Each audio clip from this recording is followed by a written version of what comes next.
Hola, ¿qué tal? Muy buenas tardes, estimado auditorio. En nombre de la Universidad Autónoma de Chiapas, del Colegio de Abogados Procesalistas Latinoamericanos y la revista Primera Instancia, les doy la más cordial bienvenida a su foro Viernes de Derechos Humanos.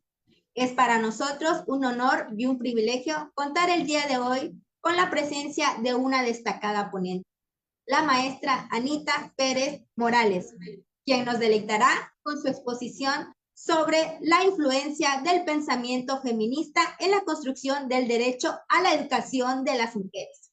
La maestra Anita Pérez Morales es licenciada en Derechos Humanos, cuenta con maestría en Defensa de los Derechos Humanos, ambas por el Centro de Estudios para la Ciudadanía y la Seguridad de la Universidad Autónoma de Chiapas.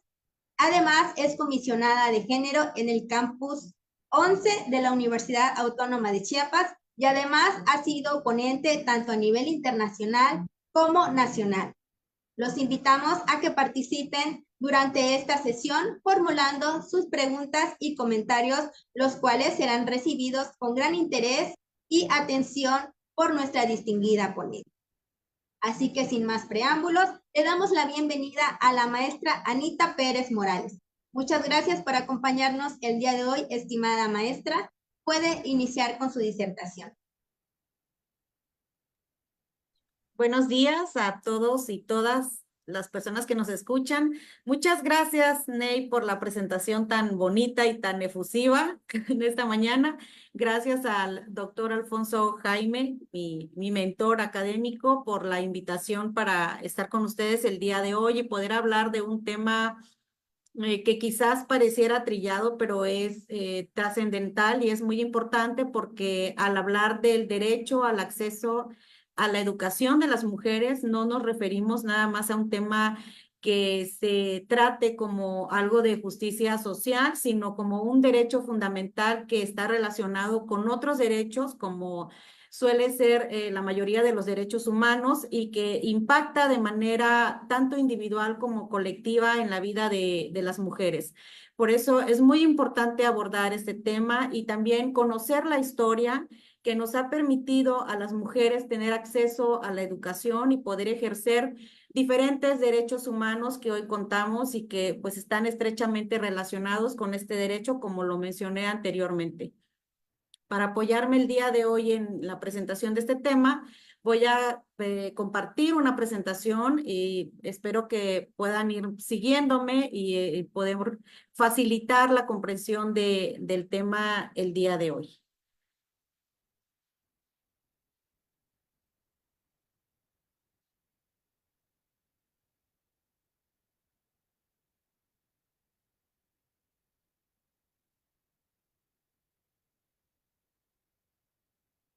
Bueno, agradecería, Ney, si me indica si ya se puede ver la presentación en pantalla.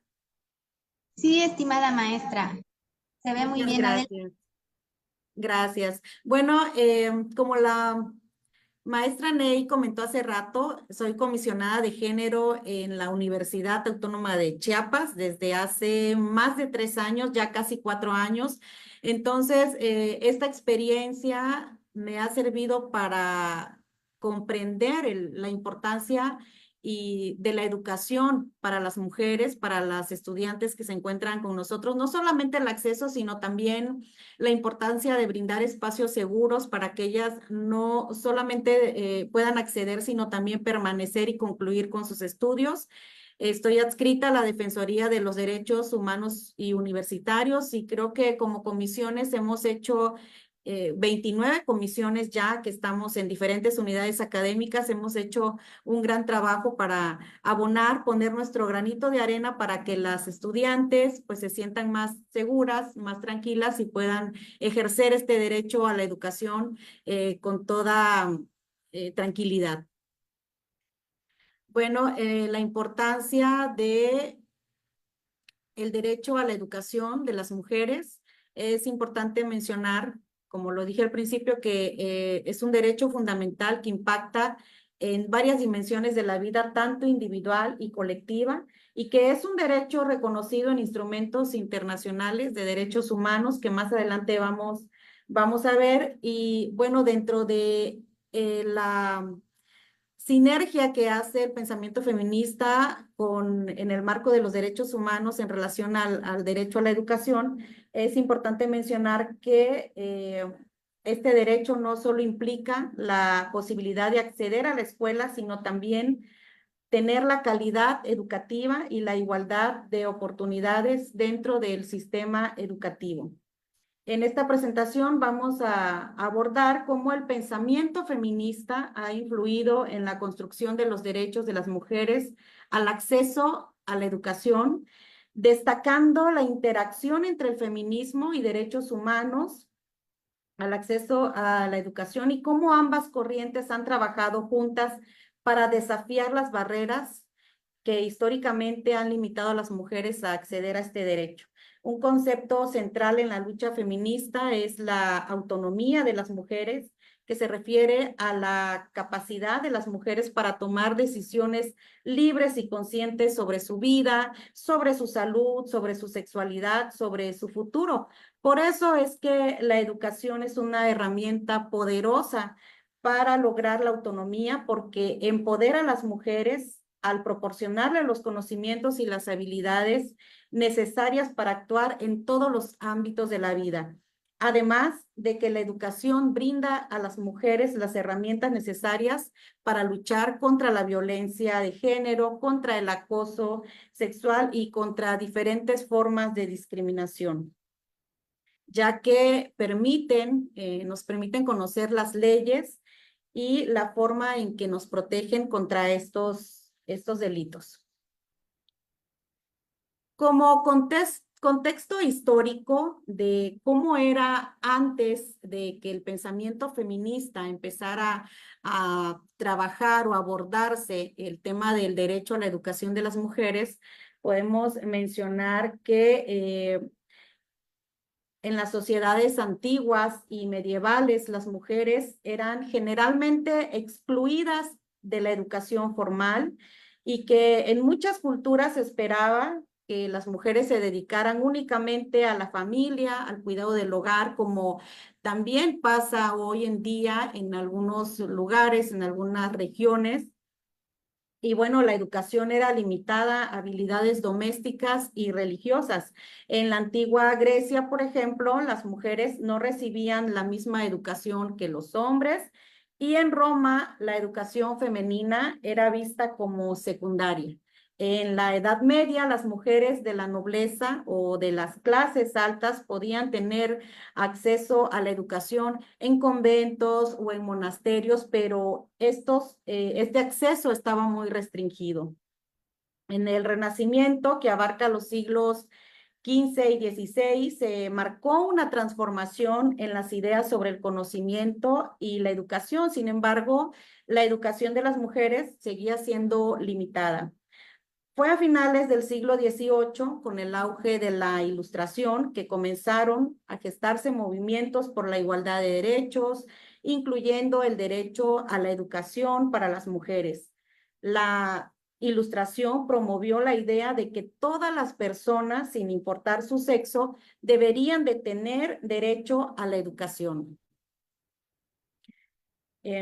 Fue en este momento en que pensadoras feministas empezaron a impactar en Europa principalmente, en donde comenzó a gestarse este pensamiento feminista, y feministas como Mary Astor, que fue una escritora inglesa, que además fue de las primeras feministas en defender el derecho a la alfabetización de las mujeres. En su obra una propuesta seria, Las Damas, Olympia de Goodes y Mary Wollstonecraft son otras de las pensadoras más influyentes en este periodo.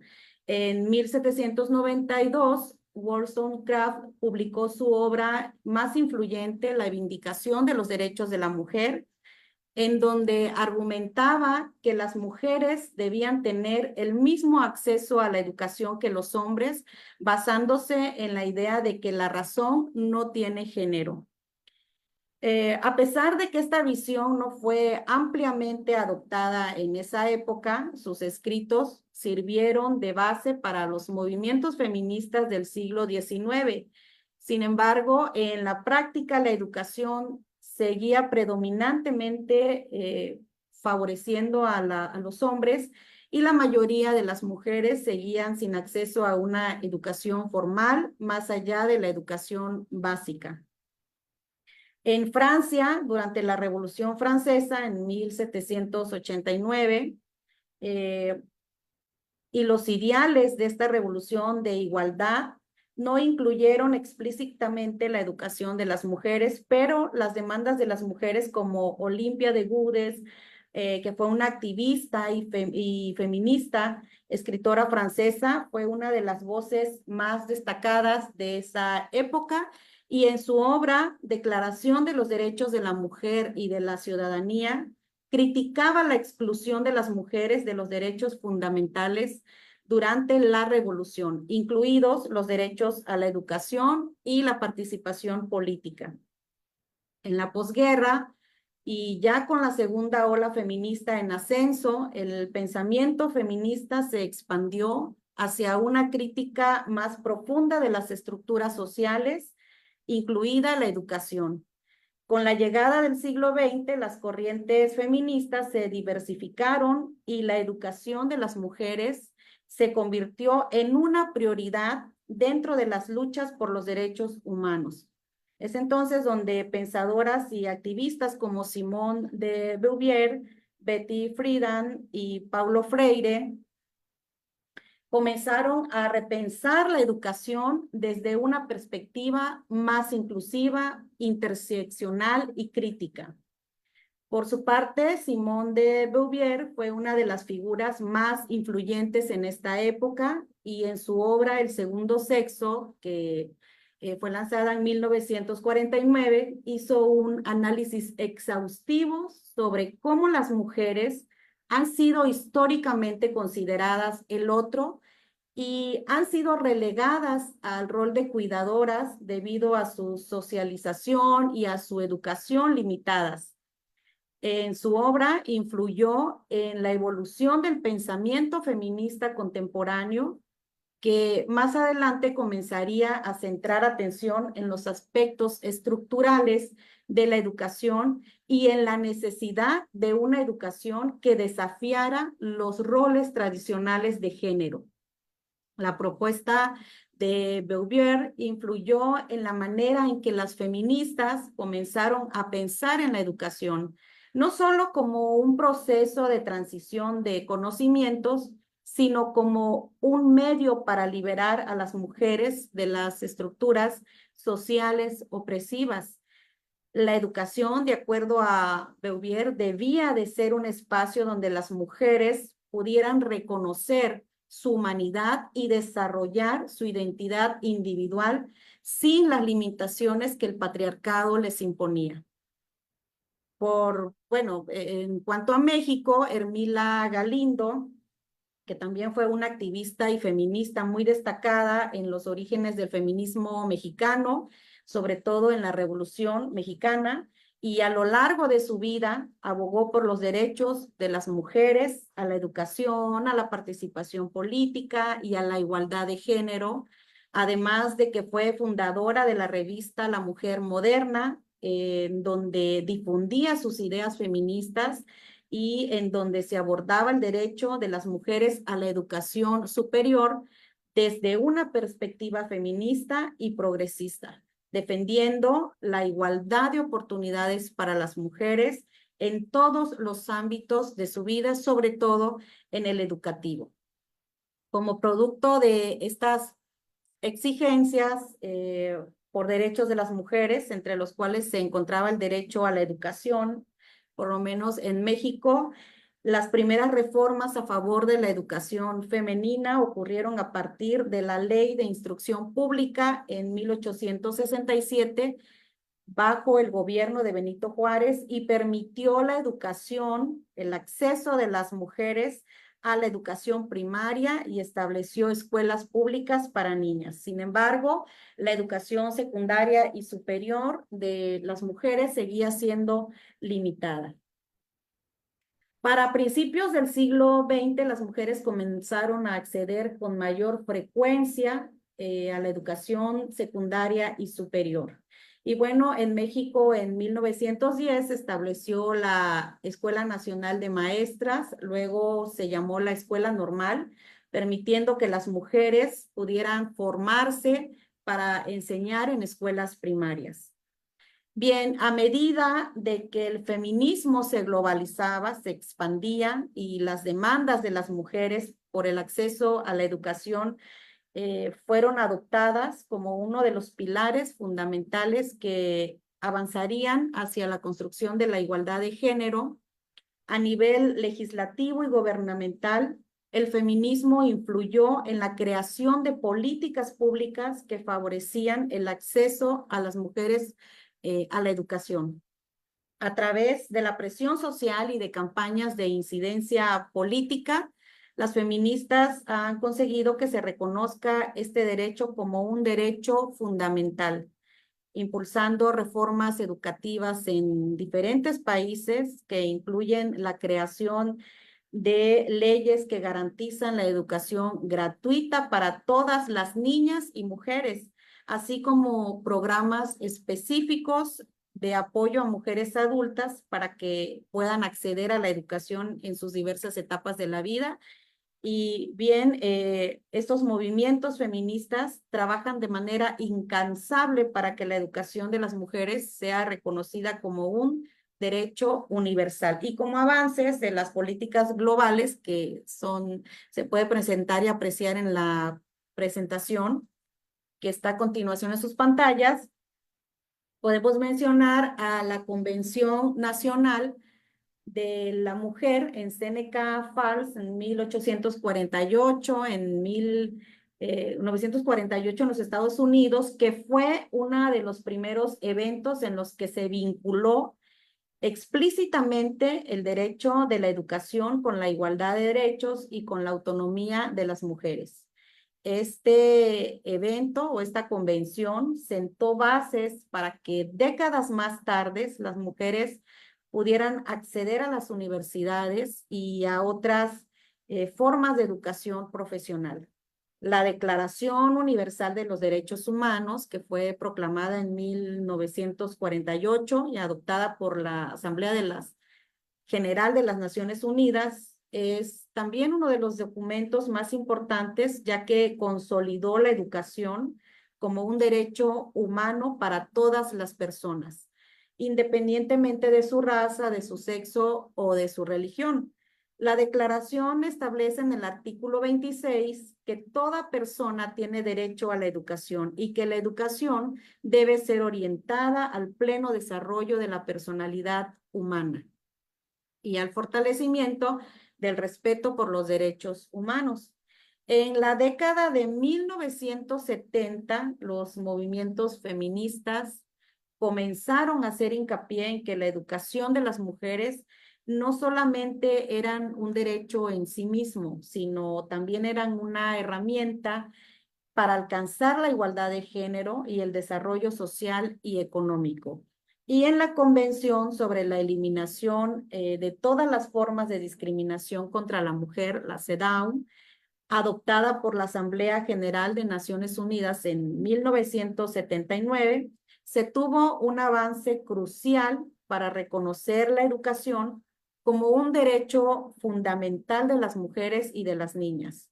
En su artículo 10, la CEDAW establece que los estados deben asegurar el acceso igualitario de las mujeres y las niñas a la educación, eliminar la discriminación en las instituciones educativas y garantizar la igualdad de oportunidades en el ámbito educativo. Otro de los momentos claves fue durante la Cuarta Conferencia Mundial sobre la Mujer, celebrada en Beijing, en China, en 1995, ya que impulsó la discusión sobre la educación de las mujeres a nivel mundial. En la Declaración de Beijing se reconoció la educación como un derecho fundamental de las mujeres y se establecieron medidas claras para mejorar el acceso de las niñas y las mujeres a la educación de calidad, como la eliminación de barreras económicas, sociales y culturales que impiden o que impedían el acceso de las mujeres a la educación básica y secundaria.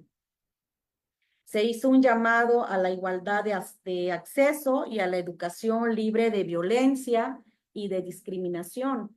Influyó además en la creación de políticas públicas en muchos países y estableció el derecho a la educación de las mujeres como un objetivo clave entre agendas de desarrollo internacional, como los objetivos de desarrollo del milenio y los objetivos de desarrollo sostenibles de la ONU.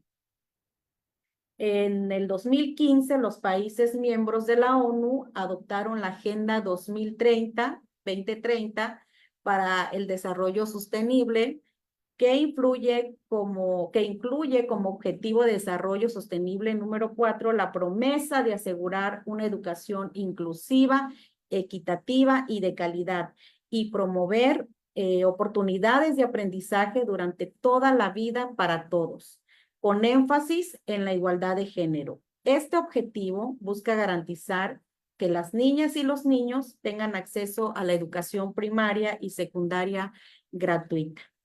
Y bueno, la perspectiva feminista contemporánea, porque si bien es cierto que el pensamiento feminista fue clave para que las mujeres pudiéramos tener acceso a la educación, el feminismo no ha descansado y sigue favoreciendo o sigue luchando para que las mujeres podamos estudiar, podamos prepararnos en ambientes seguros, en ambientes en donde podamos ser tratadas con igualdad y con equidad.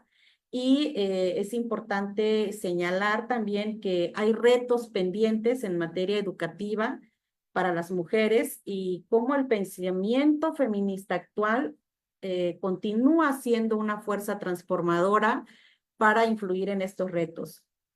Ahora con un enfoque que ha evolucionado para abordar no solamente la igualdad formal, sino también la calidad educativa y la perspectiva interseccional, que es un concepto que fue desarrollado por Kimberly Kresch, que reconoce que las mujeres no son un grupo homogéneo y que su acceso a la educación se ve afectado por diferentes factores, tales como la raza, la clase social, la etnia, la identidad de género, la orientación sexual, la discapacidad y el origen migratorio. Desde esta perspectiva interseccional, el derecho a la educación se ve como una cuestión compleja que debe abordar desigualdades estructurales y los contextos diversos en los que las mujeres se encuentran. En el siglo XXI, el feminismo ha ampliado su comprensión del derecho a la educación, ha reconocido que la educación no solamente debe ser accesible, sino que también debe ser relevante, debe ser inclusiva y debe ser capaz de empoderar a las mujeres en diferentes circunstancias. El feminismo contemporáneo ha subrayado que el acceso a la educación debe garantizarse en condiciones de equidad y no solamente de igualdad formal. Esto significa que no basta con que todas las mujeres y todas las niñas tengan acceso o tengan la oportunidad de ir a la escuela, sino que debe existir políticas públicas que tomen en cuenta las diferentes necesidades y las condiciones de las mujeres, especialmente aquellas que se encuentran en contextos de pobreza, de violencia o de conflicto. Por ejemplo, podemos mencionar a las mujeres que se encuentran en situación de pobreza o de zonas rurales que a menudo enfrentan diferentes barreras para acceder a la educación, como la falta de infraestructura cercana, la falta de escuelas cercanas, el costo que significa trasladarse de sus comunidades a una ciudad o a un pueblo en donde se encuentre una escuela, las responsabilidades domésticas que generalmente son cargadas hacia la mujer y que las obligan a abandonar sus estudios, y pues la violencia de género y la discriminación que muchas de ellas pueden sufrir. Es así que el feminismo actual también pone énfasis fuerte en la necesidad de que estas políticas educativas se diseñen para proteger a las mujeres y a las niñas en diferentes contextos, garantizando su seguridad dentro de la escuela y el acceso a programas de prevención de violencia de género y la promoción de educación sobre derechos sexuales y reproductivos. Y a manera de conclusión, podemos mencionar que el pensamiento feminista ha tenido una importancia fundamental en la construcción del derecho a la educación, especialmente en la lucha por la igualdad de acceso y la calidad educativa para las mujeres, y que su impacto no solamente ha permitido a las mujeres acceder a la educación en condiciones de igualdad, sino que también transforma la naturaleza misma de la educación para que sea más inclusiva, equitativa y capaz de empoderar a las mujeres. Muchas gracias, doctor Ney, quedo a su disposición.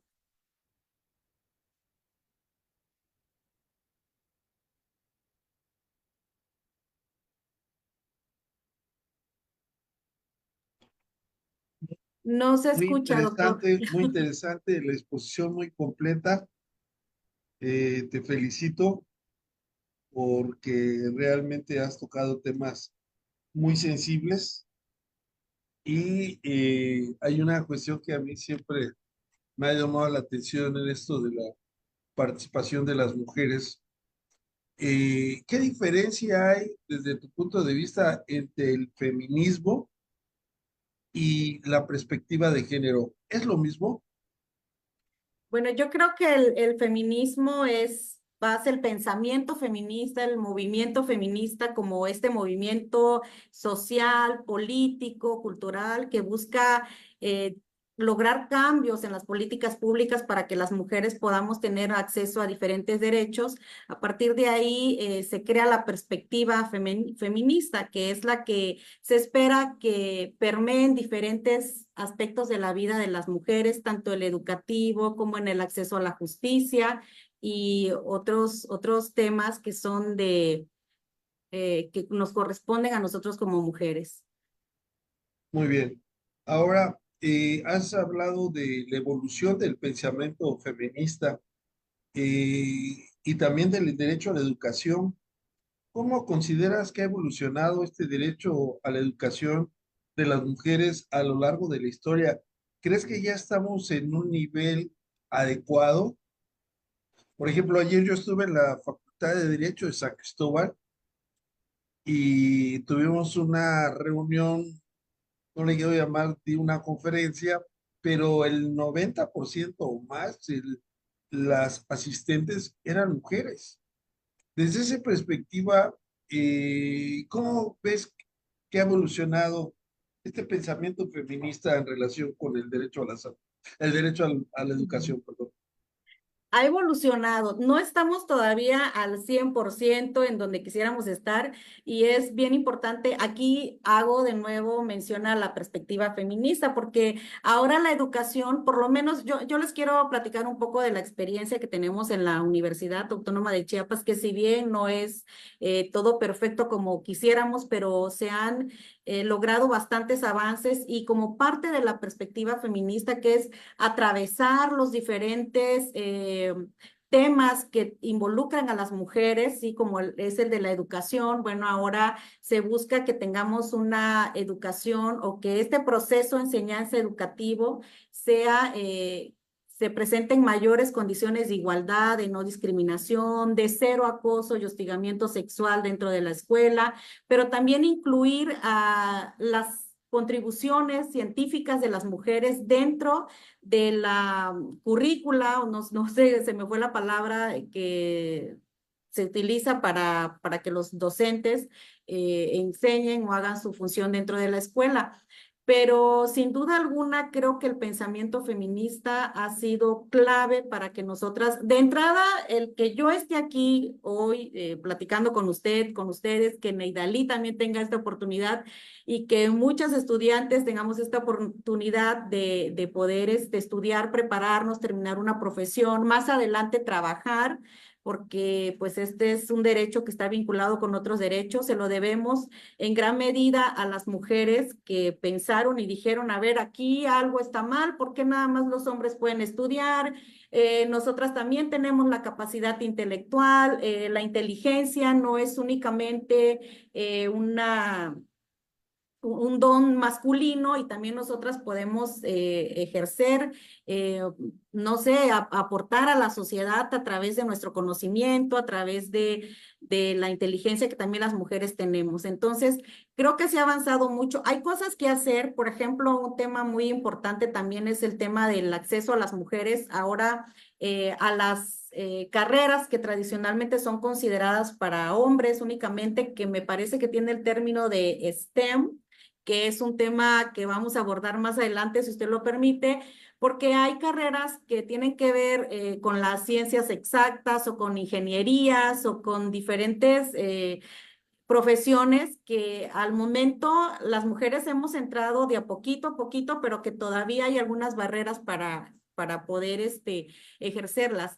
Yo le quiero compartir la experiencia, por ejemplo, de la escuela donde yo trabajo, donde estoy escrita, que es una escuela de estudios agropecuarios que cuenta con 2 carreras, tanto la de ingeniería en agronomía como la de medicina veterinaria y zootecnia.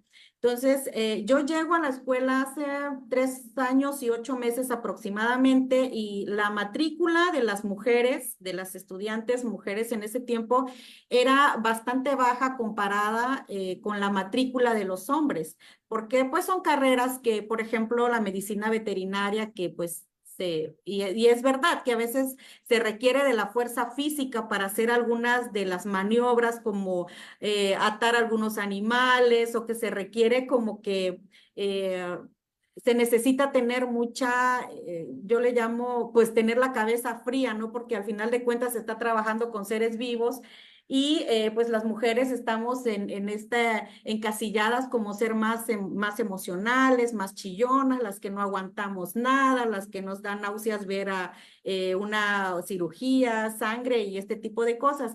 Sin embargo, bueno, y en el área de ingeniería, que es un área en el que se maneja mucho ciencias exactas, matemáticas, en que los estudiantes tienen que salir a campo y tienen que estar bajo el sol varias horas estudiando la tierra, haciendo algunos trabajos que antes únicamente eran para los hombres, como cargar bultos de arena o sembrar plantitas o limpiar ciertas áreas, ¿no?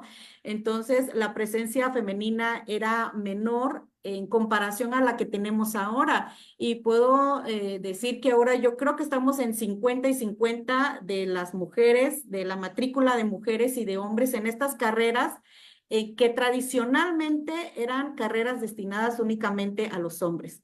Y es bien satisfactorio cuando nos toca trabajar con las estudiantes, que es lo que hacemos regularmente, preguntarles, a ver, ¿qué te llevó a elegir esta carrera? Y muchas dicen, bueno, es que en casa tengo algunos tíos, sobre todo las chicas que vienen de zonas rurales, y me dices que yo tengo tíos o tengo tías que me decían que yo no viniera para acá porque no voy a poder estar al mismo nivel de los hombres, ni mentalmente, ni físicamente, ni emocionalmente para aguantar todo lo que tengo, el proceso de enseñanza de estas carreras. Sin embargo, pues yo creo que sí puedo y me está yendo muy bien y tengo la inteligencia y a lo mejor yo no puedo cargar un bulto de arena completamente, un costal de arena como mis compañeros, pero tengo la inteligencia para ver de qué manera organizarme con mis demás compañeras o con mis compañeros para poder para hacer hacer que, la para hacer labor que lo carguen que los ellos. demás no carguen. Pero de verdad que es bien satisfactorio. Y otra de las cosas que también es satisfactorio es saber es que a partir de desde el pensamiento feminista y de los movimientos feministas que han marcado historia, cómo se ha ido erradicando poco a poco, cómo se ha ido combatiendo, por ejemplo, el acoso y el hostigamiento sexual, que pues era algo, un secreto a voces en las instituciones universitarias, sobre todo en estas instituciones o en estas carreras que pues eran para los hombres, ¿no? Y ahora las mujeres saben que tienen derechos, que es algo que se mencionaba, que mencionaba en la ponencia, pues el conocimiento es poder, y ahora ya saben que tienen derechos, que tienen que ser respetados y que si alguno quisiera sobrepasarse, pues hay instancias a donde pueden acudir y además hay un marco jurídico que las respalda para poder denunciar y ser atendidas. Entonces, yo creo que hemos avanzado mucho, pero falta un poquito todavía por hacer y es ahí donde quienes estamos dentro del movimiento feminista y tenemos posicionamientos políticos, pues vamos a seguir abonando para la construcción completa de este derecho. Muy interesante. Me gustó mucho lo que mencionaste de que la razón no tiene género, pero realmente también las cuestiones irracionales no tienen género. Entonces, esto es completamente humano. La doctora Blanca Torres Espinosa, excelente tema, maestra Pérez. Afortunadamente ya tenemos voz y tomamos decisiones en este país y en el mundo. Saludos desde la Universidad Autónoma de San Luis Potosí, en México, querida maestra Blanca. Le regresamos el saludo y gracias por estarnos escuchando. Y aparte, sabemos que en San Luis Potosí, sobre todo con el doctor Carlos, la doctora Sara y Blanca, tenemos unos aliados muy importantes por su capacidad y su don de gente. También saludamos aquí, hablando de la doctora Sara Berenice, excelente ponencia. Anita Pérez, gracias por evidenciar un tema sobre el que hace falta tanto que hacer. Felicidades. Bueno, también le regresamos hasta Ciudad Valles, San Luis Potosí, y donde quiera que nos estén escuchando, un abrazo de regreso, estimada doctora Sara Berenice. Muy interesante todo lo planteado. Mencionaste algunas teorías feministas. ¿Qué tanto han impactado en establecer mejores escenarios en la vida real, en la vida material, estas teorías feministas, y si es necesario superarlas actualmente, sobre todo lo que mencionaste en relación a las mujeres, las niñas que se encuentran en zonas rurales, en zonas vulnerables? Necesitamos crear una teoría mexicana al respecto. ¿Qué piensas, estimada Ana? Sí, mire, el pensamiento feminista fue clave para crear los movimientos feministas, para darles fuerza y voz a todas las corrientes feministas contemporáneas también. Evidentemente, las exigencias de ese momento, pues, no es que hayan quedado relegadas, ¿no? Pues hay más exigencias porque han ido evolucionando. Recordemos que los cambios sociales no son estáticos, entonces van evolucionando de acuerdo a las necesidades que se presentan en la sociedad. Entonces, ese pensamiento feminista que fue clave, que fue la raíz para desarrollar las 4 olas feministas en las que nos encontramos actualmente, y en esta última que es del feminismo contemporáneo, en el que, hablando en tema de educación, se comprende o se reconoce que bien, ya tenemos acceso a las escuelas, pero queremos acceder a la educación en condiciones de seguridad, en condiciones de protección.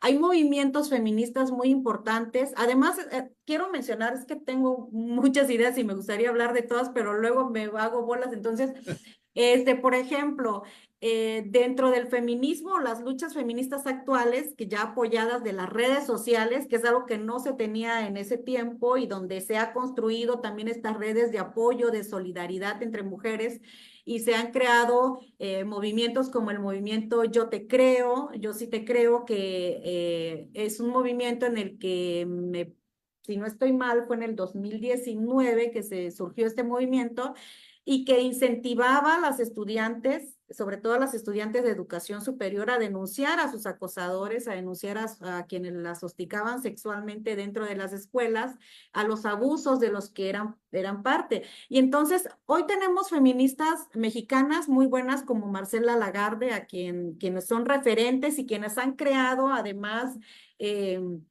quienes han abonado y tienen una aportación muy importante, por ejemplo, en materia jurídica, con la creación de la Ley de Acceso para las Mujeres a una Vida Libre de Violencia, en la que Marcela Lagarde participó, y que esa ley ha servido como marco jurídico de diferentes protocolos que se han creado en universidades, como el que tenemos en la Universidad Autónoma de Chiapas, que es el protocolo para protocolo, ay, me va a regañar la jefa si no me acuerdo, a ver, protocolo de actuación ante situaciones de violencia, violencia de género, acoso, hostigamiento y discriminación de la Universidad Autónoma de Chiapas.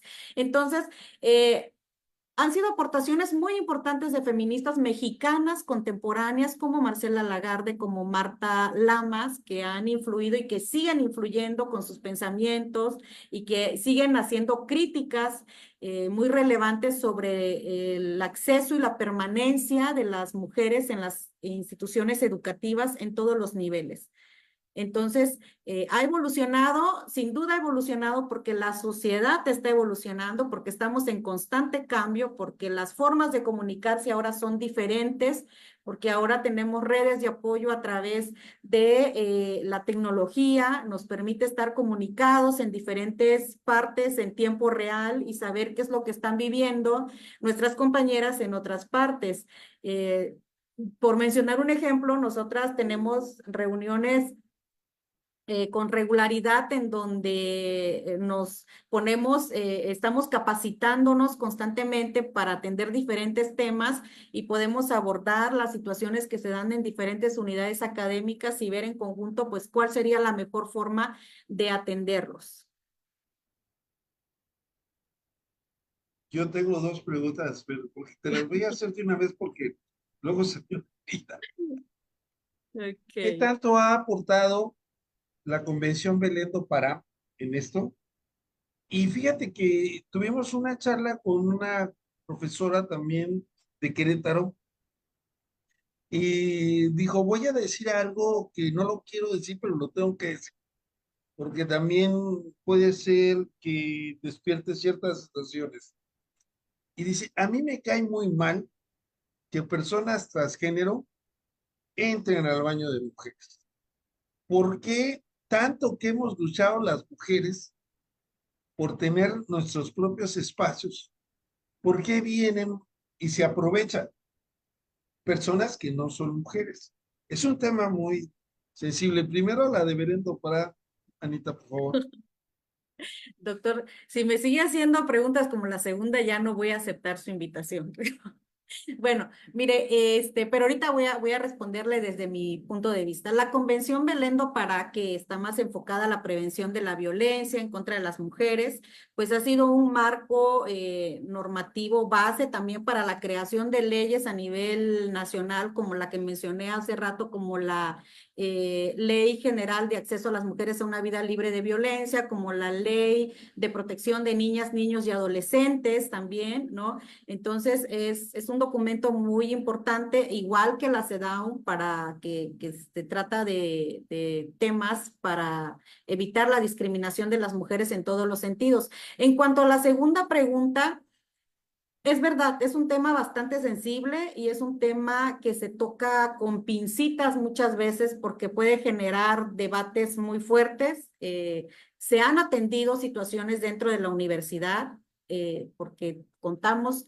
afortunadamente, nuestra universidad es una universidad inclusiva, entonces las personas que son parte de la diversidad sexual pues tienen acceso a las ofertas educativas que ofrece nuestra universidad. Y bueno, hay corrientes feministas, algunas corrientes feministas que están en contra de que personas trans puedan tener usar de los mismos servicios o tener la misma atención que tienen las mujeres, ¿no? Cada quien tiene un pensamiento diferente. Yo le puedo comentar, una experiencia. Es que a mí me encanta hablar de las experiencias, de la vida real de lo que pasa, porque la teoría a veces es muy bonita, pero la realidad nos llega de cara a veces y tenemos que hacer frente a diferentes situaciones. Le puedo comentar que en la escuela en donde yo trabajo, tenemos a la primera estudiante trans de medicina veterinaria en el estado de Chiapas. Entonces, cuando nosotros, hablo de nosotros, del personal directivo y de su servidora, supimos que llegaba una chica trans a la escuela, tuvimos mucha preocupación porque la Escuela de Estudios Agropecuarios, pues yo creo que usted se imagina la dimensión de lo que le estoy hablando, que son personas que generalmente vienen de comunidades o vienen de medios rurales, ¿no? Y que traen una educación bastante, lo llamamos patriarcal o un chip cultural que a veces es difícil de que se abran a las nuevas diversidades con las que estamos conviviendo el día de hoy. Entonces, teníamos esa preocupación desde los docentes hasta cómo los estudiantes iban a recibir a esta estudiante trans. Empezamos una campaña de sensibilización para hablar de esto, porque son personas que también tienen derechos humanos y eso hay que reconocerlo, fuera de la orientación sexual, de la identidad de género, que además es importante mencionar que el feminismo, el movimiento feminista, también luchó por los derechos de la diversidad sexual. Entonces, no únicamente se quedó en la lucha de los derechos por las mujeres, sino que también ha luchado por el reconocimiento de los derechos de las personas de la diversidad sexual. Entonces, empezamos una campaña de sensibilización, empezando con docentes, después con estudiantes, para que pues esta estudiante pudiera estar en un ambiente seguro, estar en un ambiente en el que se sintiera cómoda. No hemos tenido problemas de ningún tipo. Afortunadamente, ninguna de las estudiantes se ha quejado de que si ha entrado al baño de mujeres, porque además, doctor, es un tema bien complicado. Porque muchas veces o muchas personas dicen, es que es un peligro que una persona trans, en este caso una mujer trans, ¿no? Que tiene biológicamente, sigue con el cuerpo de hombre, entre, por ejemplo, a un baño de mujeres.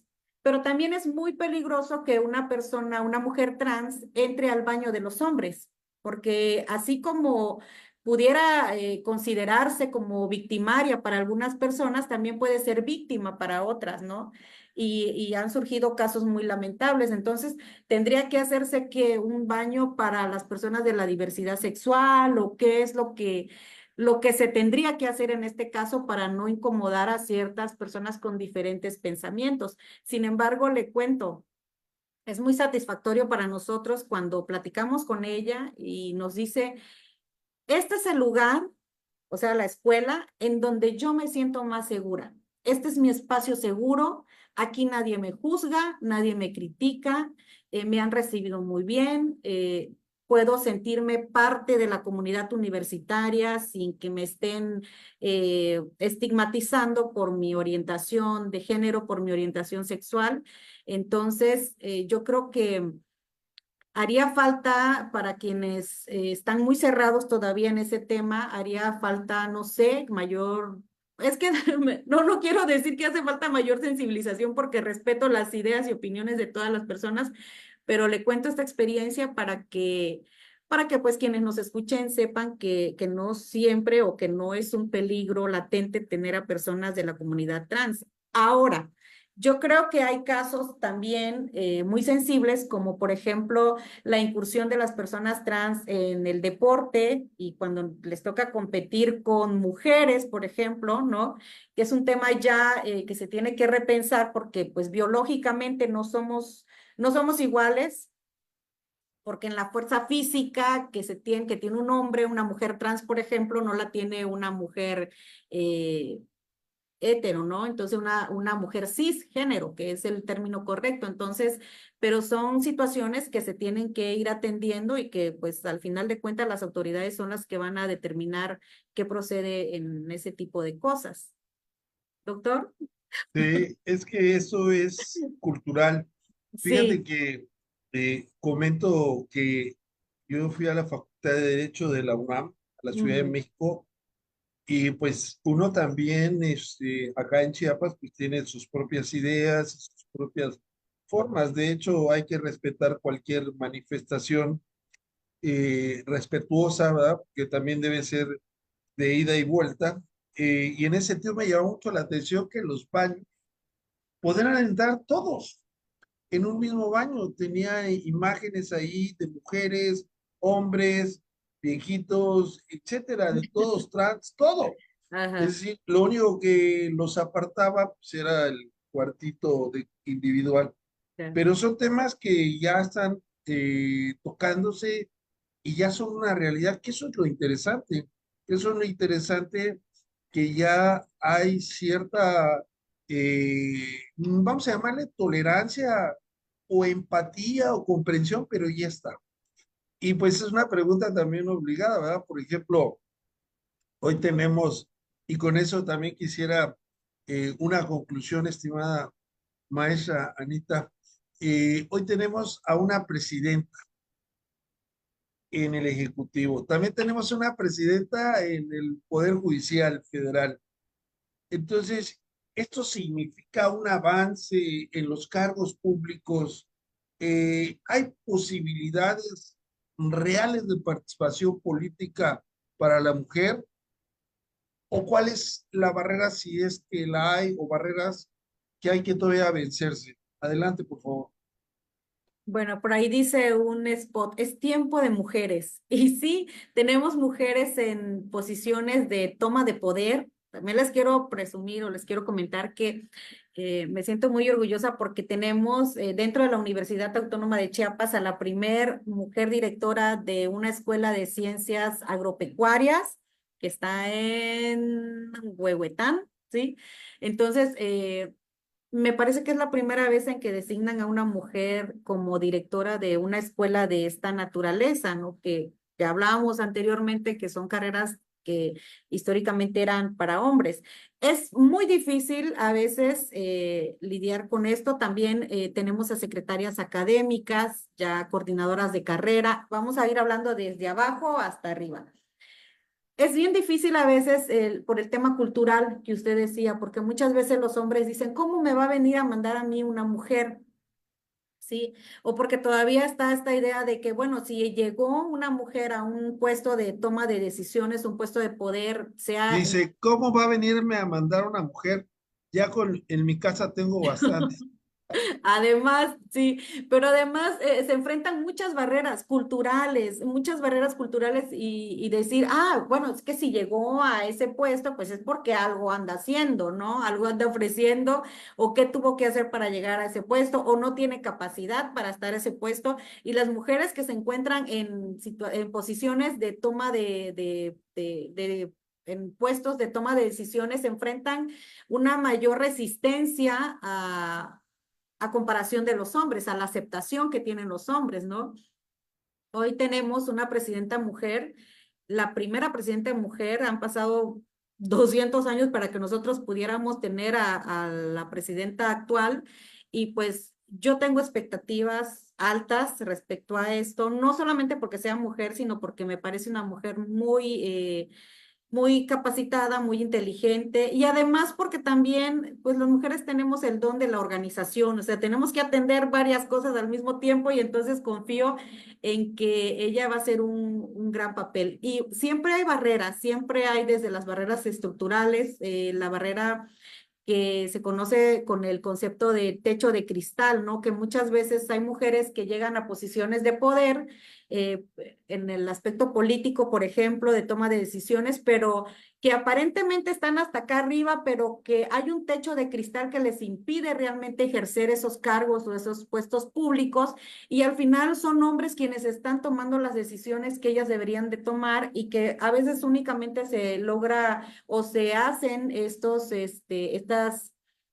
designaciones de mujeres para cumplir con una cuota de género, pero que es realmente un hombre quien sigue tomando las decisiones en lugar de que sea la persona que tiene el cargo. Entonces, hay barreras sí hay barreras culturales sobre todo, y es algo que ha avanzado mucho, hemos avanzado bastante, pero que pues todavía nos toca avanzar un poco más, sobre todo en México, que México tiene la fama ya de ser un país de machos, de un país muy difícil en tema de esta concepción de los hombres de ser todavía los jefes de hogar, las cabezas de las familias y quienes llevan los pantalones, y entonces que llegue alguien con falda o con vestido a mandarles, pues es una situación que no se tolera con tanta alegría, ¿no? Pero pues ahí vamos.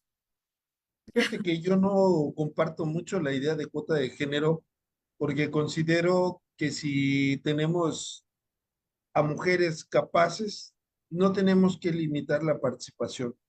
Es decir, podemos estar guiados políticamente por mujeres nada más.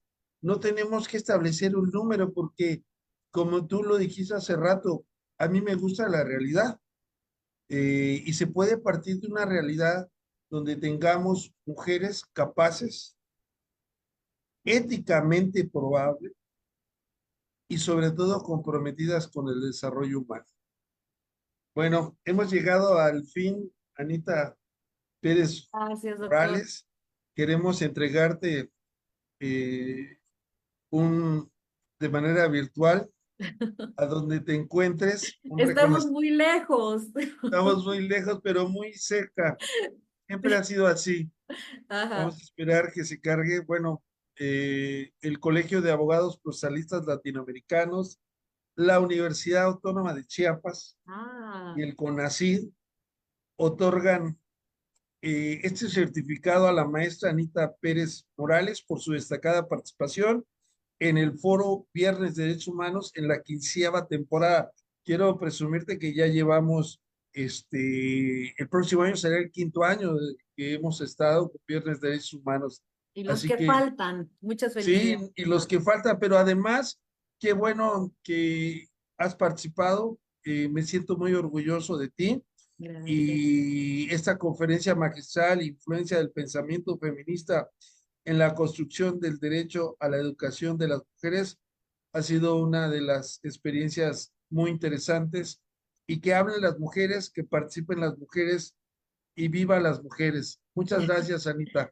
Muchas gracias, doctor. Muchísimas gracias por siempre tomarme en cuenta, por su apoyo, y pues muchas gracias también a quienes se conectaron y estuvieron interactuando con nosotros a través de esta sencilla y humilde presentación, pero importante. Gracias. Gracias. Gracias, querida Anita. Nos vemos pronto. No te olvides que aquí tienes un espacio siempre que lo quieras, siempre que te interese promover la cultura de los derechos humanos. Aquí estamos. Gracias, Bueno, doctor. queremos también invitarlos. Tenemos un congreso. Le voy a pedir a la licenciada Anita, digo, ya me quedé a Neidalí Espinosa Sánchez, la licenciada, que nos haga el favor de hacernos la invitación al 5º Congreso Internacional de Derecho Convencional, que lo vamos a hacer en memoria al reciente fallecimiento del querido doctor Sergio García Ramírez. Adelante, muchas gracias, Neidalí, y muchas gracias, Anita. Muchas gracias, doctor. Gracias, estimada maestra Anita, por su excelente exposición. Esperamos seguir contando con su participación en futuros eventos. Un fuerte abrazo. Nos vemos pronto.